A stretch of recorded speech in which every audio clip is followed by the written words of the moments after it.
샬롬. 네, 속장 여러분들, 이번 한 주도 주님 안에서 평안하셨죠? 이제 정말 날씨가 확실히 따뜻해진 것 같아요. 확실히 겨울이 지나고 봄이 왔다고 해도 과언이 아니고요. 실제로 봄이죠.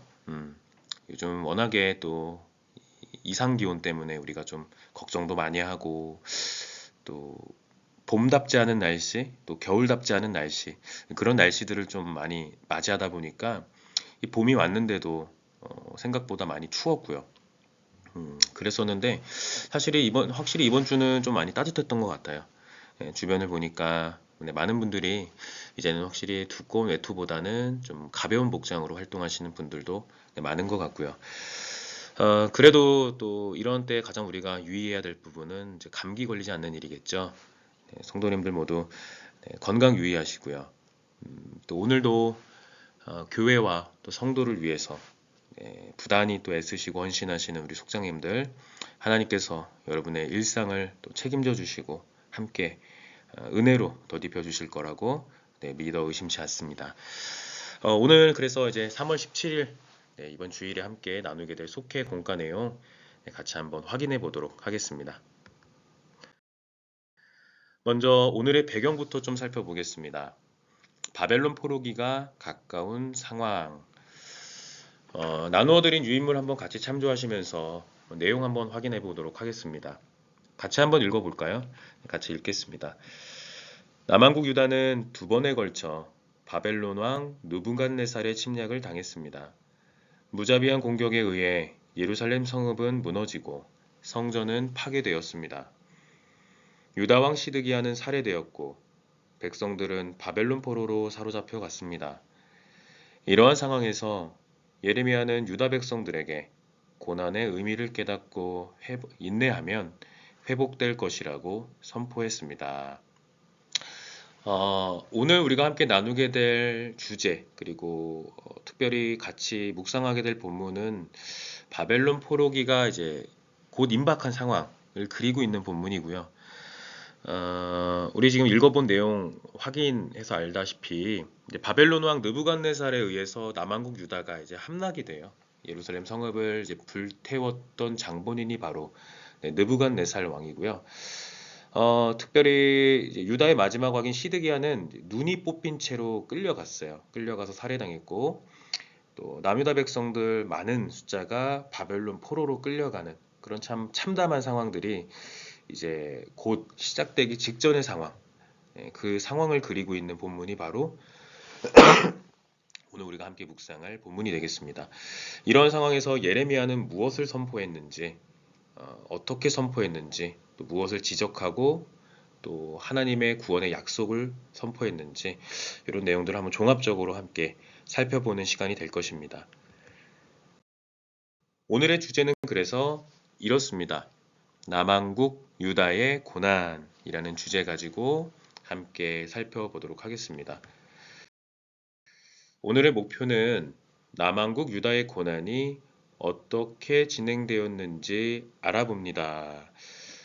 특별히 이제 한 구절 묵상을 통해서도 다시 말씀을 드릴 텐데 남왕국 유다의 고난과 관련해서 크게 세 가지로 나누어서 한번 살펴볼 거예요.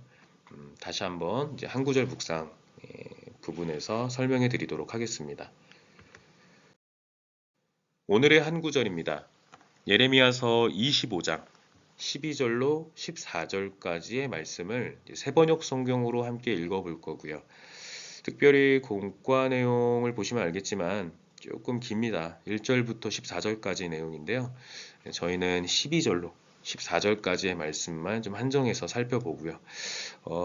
속장님들께 좀 말씀드리고 싶은 것은 한 구절 묵상 부분은 이제 1절부터 14절까지의 내용을 좀 다 다루려고 해요. 그렇기 때문에 시간이 되시는 속들은 먼저 개역개정 성경으로 1절부터 14절까지도 한번 읽어보시고 그리고 나서 우리 유인물에 나타나 있는 세 절의 말씀도 같이 한번 묵상해 보시면 좋을 것 같고요. 또 그렇지 않다고 하실지라도 뭐 크게 문제는 되지 않을 것 같습니다. 자, 그러면은 우리 다 같이 유인물에 있는 예레미야서 25장 12절로 14절까지 말씀 같이 한 목소리로 한번 읽어보겠습니다. 이렇게 70년이란 기한이 다 차면 내가 바빌로니아 왕과 그 민족과 바빌로니아 땅의 죄를 벌하며 그곳을 영원한 황무지로 만들어 버리겠다. 나 주의 말이다. 내가 그 땅을 치겠다고 한 나의 모든 약속을 실천할 터이니 이는 뭇 민족이 받게 될 벌을 예레미야가 예언한 대로 이 책에 모두 기록된 대로 성취하는 것이다. 참으로 이번에는 바빌로니아 사람들이 많은 강대국들과 대왕들을 섬길 것이다. 이와 같이 나는 바빌로니아 사람들이 직접 행하고 저지른 일을 그대로 갚아주겠다. 이렇게 주님께서 말씀하셨습니다. 아멘. 네, 한 구절 묵상 부분입니다. 우리 핵심 내용 한번 참조하겠고요. 지금부터 간략히 요약해서 한번 설명드릴 텐데요. 앞전에 말씀드린 바와 같이 오늘 남한국 유다의 고난, 크게 세 가지로 나누어서 한번 살펴보려고 합니다. 먼저 첫 번째는 남한국 유다의 고난이 어떠한 이유 때문에 빚어진 일인지 이것을 한번 살펴보고요. 두 번째는 그 남한국 유다의 고난이 어떻게 진행되었는지 한번 살펴보고요. 마지막으로는 남한국 유다의 고난 이후에 하나님이 무엇을 약속하셨는지 이렇게 세 가지를 한번 간추려서 살펴보려고 하고요. 특별히 우리는 그래서 예레미야서 25장 1절부터 14절까지 내용에 기초해서 이러한 내용들을 한번 다루어 보도록 하겠습니다. 자, 먼저 첫 번째입니다. 남한국 유다의 고난은 무엇으로 인해 시작되었다고 적혀 있죠? 불순종으로 인해 시작되었다고 기록하고 있습니다. 오늘 본문의 1절로 8절 내용이 이를 잘 요약하고 있고요. 한번 내용 한번 확인하죠. 선지자 예레미야는 남한국 유다 백성과 예루살렘 주민에게 꾸준히 하나님의 말씀을 선포했습니다. 그러나 남한국 유다에 머물렀던 백성들은 이를 귀 기울여 듣지 않았습니다. 네, 지난주에 우리가 같이 살펴본 것처럼 남한국 유다 백성들은 예레미야의 메시지를 받아들이기보다는 오히려 예레미야를 비난하고 배격했다고 말씀을 드렸죠. 그래서 우리가 잘 알다시피 예레미야의 다른 말은 그 눈물의 선지자라는 말씀도 드렸었는데요. 아무리 예레미야가 회복을 촉구하고 회개를 촉구해도 남한국 유다 백성들은 그 말씀을 귀 기울여 듣지 않았다라는 게 하나의 포인트가 되겠고요. 이것이 이제 불순종의 시발점이 되겠죠. 자, 그런데 이제 그 다음을 내용을 보면 어떤 불순종인지를 잘 이야기하고 있어요. 한번 확인해 보도록 하겠습니다. 하나님의 말씀을 외면한 그들은 악한 길에서 떠나지 않고 다른 신을 숭배하여 하나님의 노여움을 샀습니다. 하나님의 말씀에 불순종하는 것은 하나님을 노엽게 할 뿐만 아니라 스스로 해치는 일이 됩니다. 자, 여기에서 특별히 저희가 주목할 부분은 남한국 유다 백성들의 수많은 죄 가운데에서도 가장 주목해야 될 죄는 바로 다른 신을 숭배했다는 거예요. 다른 신을 숭배했다. 왜 다른 신을 숭배한 것이 가장 큰 죄가 될까요? 우리가 다 알다시피 출애굽기 20장을 보면 시내산에서 하나님께서 이스라엘 백성들을 위해 모세에게 이제 두 개의 이제 돌판에다가 꼭 지켜야 되는 무조건 지켜야 되는 10개의 계명을 하나님께서 이제 선포하시잖아요. 알려주시는데 그 중에 우리가 잘 알다시피 첫 번째 계명이 뭐냐면 바로 우상 숭배에 대한 특별히 우상 숭배에 대한 그런 내용을 담고 있는 계명인데 그 내용을 읽어보면 이렇습니다.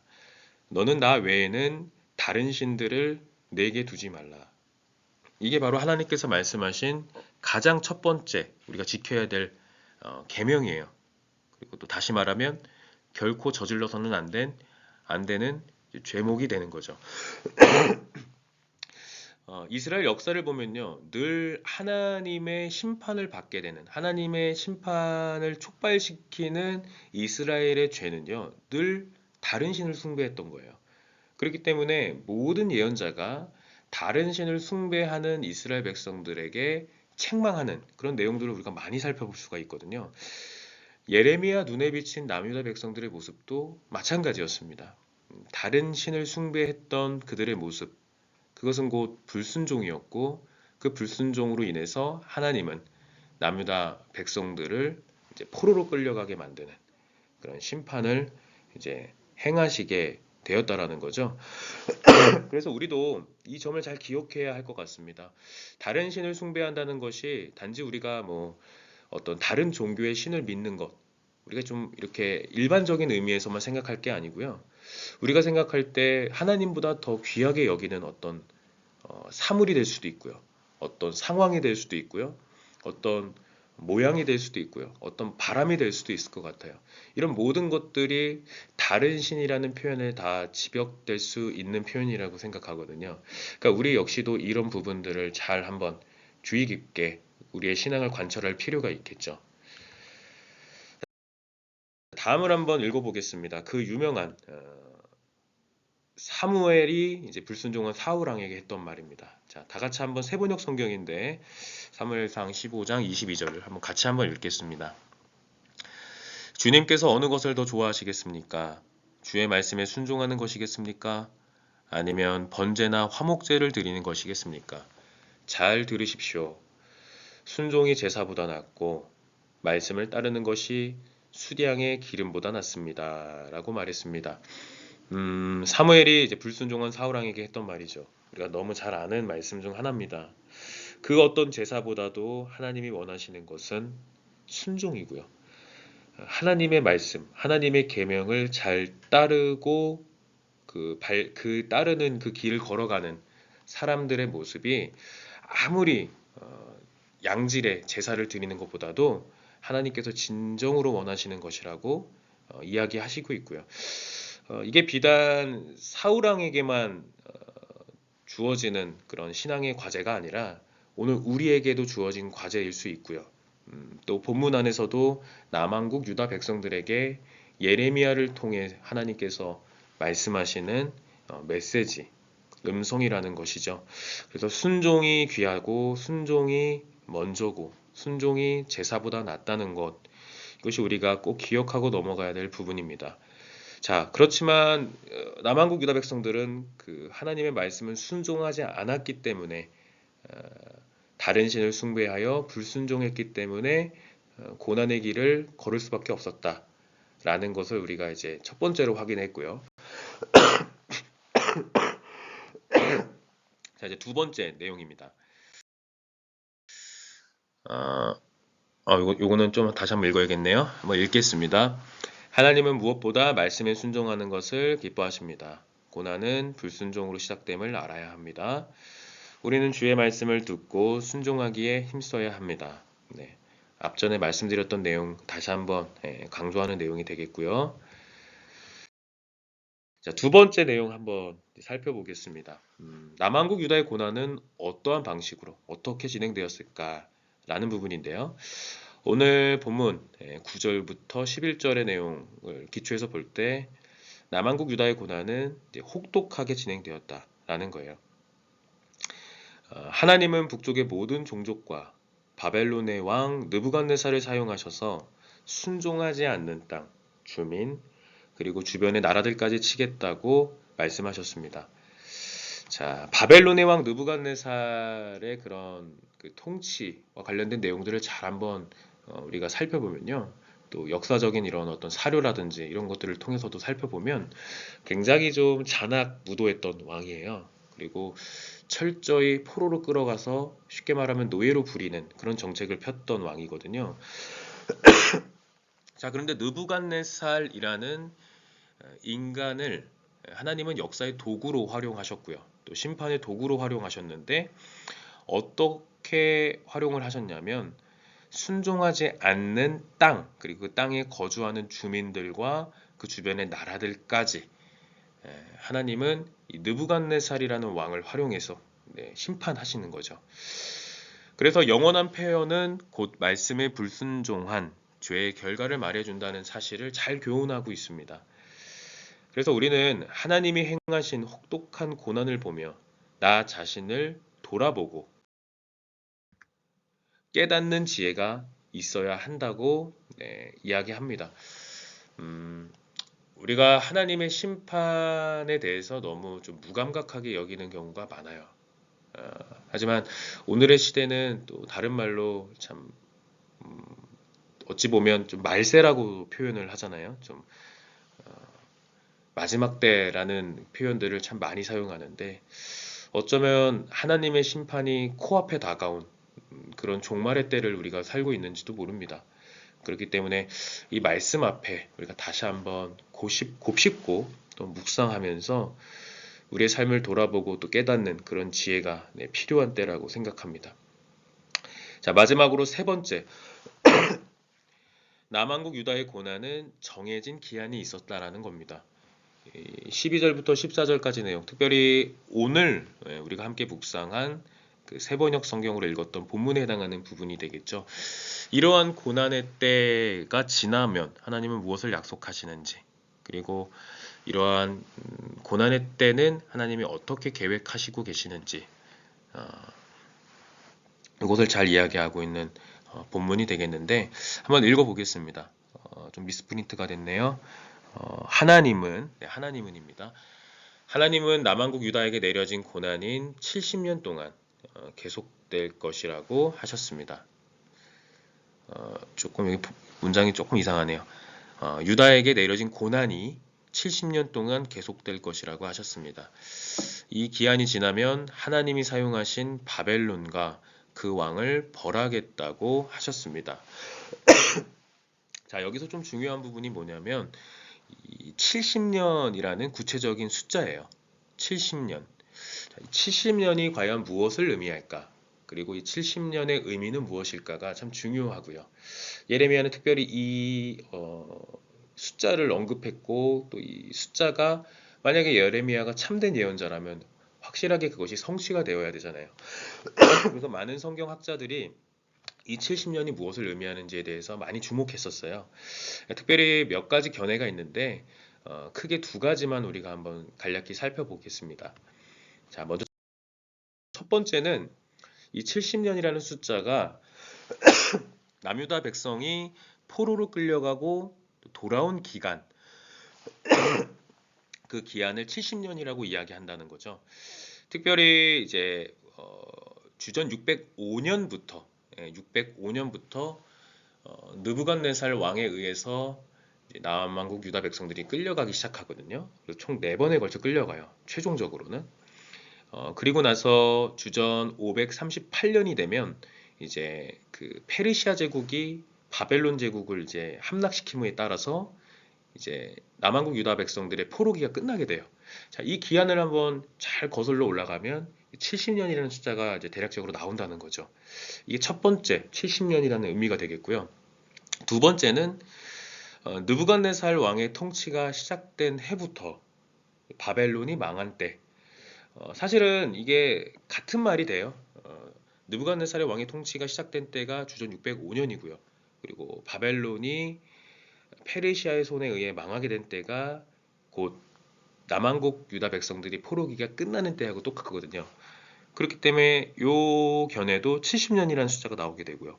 그렇기 때문에 그 70년은 역사적으로 이야기하면 느부갓네살 왕의 통치가 시작되고 바벨론이 망한 때 이렇게도 얘기해 볼 수 있지만 또 우리가 구원사적으로 생각한다면 유다 백성들이 포로로 끌려갔다가 다시금 돌아온 때 이렇게 우리가 두 가지 관점으로 크게 생각해 볼 수가 있어요. 어떠한 관점으로 생각해도 크게 무방할 것 같은데 역사적인 흐름으로 본다면 이제 후자의 이야기가 조금 더 오늘 본문에는 좀 어울리는 본문일 수도 있겠다는 생각이 들어요. 그래서 이러한 70년의 기한이 지나면 하나님은 이제 바벨론을 그리고 바벨론의 왕을 벌하시겠다라고 약속하셨다라는 거죠. 이 70년의 의미가 그렇다는 거고요. 그리고 하나님은 남한국 유다에게 내려졌던 것과 똑같이 심판하시고 또 바벨론을 폐허로 만들겠다고 말씀하셨어요. 하나님은 바벨론 사람들도 결국은 여러 나라와 큰 왕들을 섬겨야 할 것이라고 하셨습니다. 자, 여기서 우리는 자기 백성을 향한 하나님의 사랑을 깨닫게 되고요. 또 이것은 자녀에게 사용했던 회초리를 부러뜨리는 것과 같습니다라고 공과 내용이 이제 이렇게 다뤄져 있는데, 야, 결국은 우리가 확인해야 될 거는 바벨론도 결국은 인간에 불과하다. 라는 사실이고요. 모든 세계를 주관하시는 분은 바벨론의 왕 느부갓네살이 아니라 하나님이시라는 사실을 좀 강조하고 있는 거고요. 덧붙여서 하나님은 결단코 자기 백성을 잊지 않으시는 분이다. 자기가 택한 그 백성을 결코 간과하지 않으시는 분이 바로 하나님이고, 그 사랑의 하나님은 결국은 자녀에게 채찍질하고 충고하고 자녀를 올바른 길로 안내하기 위한 사용하셨던 그 회초리를 자신의 손으로 부러뜨리시는 분이 바로 하나님이시다. 그렇기 때문에 하나님은 결국 심판의 하나님이 아니라 궁극적으로는 사랑의 하나님이고 은혜의 하나님이고 또 구원의 하나님이라는 사실을 강조하고 있다라는 겁니다. 하나님은 바벨론을 사용해 남한국 유다를 징계하셨지만 고난의 기간이 끝난 후에는 유다를 다시 회복하겠다고 약속하셨습니다. 고난의 기한을 정하신 것은 하나님의 은혜이고 사랑입니다. 우리는 고난 중에도 사랑하시는 하나님의 마음을 알고 인내해야 합니다. 네, 그래서 우리는 이 본문을 토대로 고난의 기한을 정하신 분은 정하신 것은 바로 하나님의 은혜이고 사랑이라는 사실. 우리는 사실 1차적으로 고난에만 주목할 때가 많은데 그 고난 너머에 있는 하나님의 은혜와 사랑을 고백할 수 있는 그런 성숙한 믿음의 그리스도인들이 되어야 할 줄을 믿습니다. 나눔 노트 확인하겠습니다. 마지막으로 나눔 노트 확인할 텐데요. 오늘은 크게 두 가지 내용을 토대로 해서 속도원들과 함께 나눠주셨으면 좋겠어요. 첫 번째 질문은 이것입니다. 나는 현재 무엇을 불순종하며 혹은 나는 어떤 약함을 통해서 살아가고 있습니까? 하나님 앞에서 내가 하나님 말씀 따르지 못했던 부분들을 우리가 이제 사순절의 의미를 되새기면서 한번 같이 고백했으면 좋겠어요. 사실 나의 약함을 드러내고 나의 어떤 믿음의 어떤 고쳐나가야 할, 또 개선해 나가야 할 그런 부분들을 공유한다는 것이 쉬운 일은 아닙니다. 하지만 우리가 죄를 고백하고 회개할 때 그것이 곧 구원의 시작점이거든요. 그렇기 때문에 특별히 우리가 사순절기를 보내고 있기 때문에 내가 현재 어떤 것을 불순종하며 하나님의 말씀 앞에 하나님 말씀을 따르지 못하고 살아가고 있는지 고백해보는 시간이 되었으면 좋겠고요. 또 그것이 조금 더 뭔가 좀 어렵다면 내가 현재 신앙생활 하는 데 있어서 가장 약하다고 생각하는 부분이 있다면 그것이 뭔지 한번 이야기해보는 것도 좋을 것 같습니다. 두 번째, 내 삶에 있어서 70년은 무엇이라고 말할 수 있습니까? 현재 여러분들이 어떤 약함 중에 살아가고 있다면 그 약함 내지는 하나님이 나에게 좀 던져주고 계시는 그런 믿음의 시련이 있다면 그것은 무엇인지 70년이라는 숫자를 비유적으로 여러분께 말씀드린 거고요. 좀 여러분들의 현재 상황과 한번 견주어서 그 70년이 무엇인지 한번 나눠볼 수 있으면 좋을 것 같습니다. 자, 그래서 저 같은 경우는 이제 늘 제 스스로를 경계하는 게 뭐냐면 주일에 내가 하나님 앞에 섰을 때의 모습과 나머지 6일 동안 살아가면서 하나님 앞에 보여주는 모습이 동일했으면 좋겠다는 마음을 늘 갖고 살아요. 그것이 하나의 어떻게 보면 제 신앙의 결단이기도 한데 문제는 이제 목회자이기 이전에 한 명의 사람으로서 하나님 앞에 하나님의 자녀로서의 모습으로 살아가기보다는 여러 방면으로 하나님 보시기에 좀 완악한 죄인의 모습으로 살아갈 때가 이제 많았다는 거죠. 목사가 성경을 더 묵상하고 살아야 하는데 성경을 가까이 하는 일이 굉장히 게으른 그런 모습으로 살아갈 때가 많았었고요. 제 스스로를 돌아볼 때 주일에 내가 정말 사역할 때의 모습과 나머지 6일 동안 살아갈 때 나의 모습이 참 동일하지 못했다라는 것을 많이 느낄 때가 있어요. 인간적인 생각으로 살아갈 때가 너무 많고 또 하나님 앞에 기도로 매달리기보다는 내 인간적인 생각으로 뭔가를 행동해보고 해결해보려고 했던 나의 모습들을 많이 보기 때문에 참 부끄럽지만 저는 하나님의 말씀을 묵상하는 일을 참 게을리하는 그런 부족한 목회자의 모습으로 살아갈 때가 많았다라고 고백하고 싶고요. 내 삶에 있어서 70년 매일매일 이제 목회자로서 살아가는 게 참 부담이에요. 저는 왜냐하면 목회자라는 그런 옷을 입고 살아가기에는 참 여러 가지로 부족하다라는 것을 여실히 느낄 때가 많기 때문입니다. 물론 하나님께서는 부족함 중에 역사하시는 분이고 또 그 부족함을 고백하는 사람에게 하나님 은혜로 채워주시는 분이지만 그 하나님을 의지하면서 살아가는 나의 신앙 상태가 참 연약하구나. 그것을 느낄 때가 너무 많습니다. 그래서 저에게 있어서 70년은 매일매일 순간이에요. 목사로서 살아가는 순간이 어찌 보면 저에게는 70년과 같습니다. 하지만 하나님께서 그 70년을 좀 뭐랄까요?